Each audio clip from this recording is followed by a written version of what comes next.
Bonjour à tous. Un acte de malveillance aurait pu virer au drame en Côte d'Or. Un TER Dijon-Paris avec une centaine de passagers a percuté dimanche soir une pièce de bois placée volontairement sur les rails.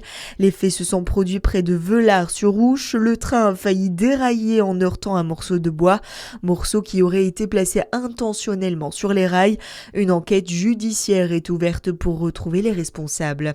Un hectare de végétation réduit en cendres à cause d'un barbecue dans le Jura. C'est ce que révèlent les premiers éléments après cet incendie qui s'est déclaré hier après-midi à Sémoncel-les-Molunes, près de Saint-Claude. 2 personnes ont été blessées. Un homme de 43 ans a été grièvement brûlé et une femme de 36 ans plus légèrement touchée. Tous deux ont été évacués vers l'hôpital de Saint-Claude.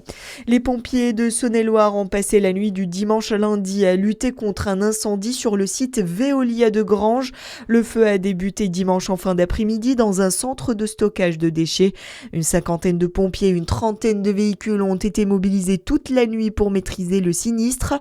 Selon la préfecture, aucun risque particulier pour la santé n'a été identifié. L'incendie était totalement éteint hier matin. Dans le reste de l'actualité, le Premier ministre Sébastien Lecornu présidera jeudi une réunion interministérielle sur la canicule pour faire le point sur la préparation des services de l'État. Hier, le ministre de l'Intérieur, Laurent Nunez, a demandé au préfet une adaptation immédiate des dispositifs de sécurité et de secours lors des événements accueillant du public. Aujourd'hui, 8 départements sont en vigilance orange canicule dans l'ouest de la France. C'est exceptionnel pour un mois de mai. Et puis on termine avec du tennis et Gaël Monfils a définitivement dit adieu à Roland-Garros. Le Français a perdu au premier tour hier contre son compatriote Hugo Gaston, une défaite en 5-7. On rappelle que Gaël Monfils a annoncé qu'il prendrait sa retraite après cette saison. Il a été célébré lors d'une grande cérémonie sur le cours Philippe Chartier.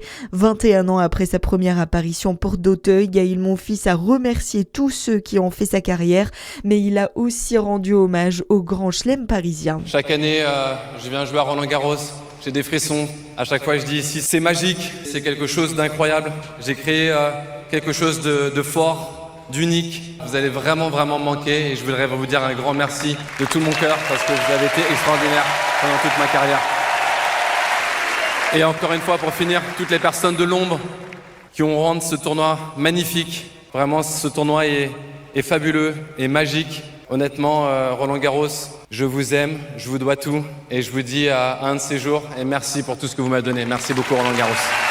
Et 4 Français se sont qualifiés hier pour le deuxième tour et parmi les rendez-vous du jour, l'entrée en lice de la numéro 1 française, la Dijonnaise Loïs Boisson. Voilà pour l'actualité. À suivre votre météo sur Fréquence Plus.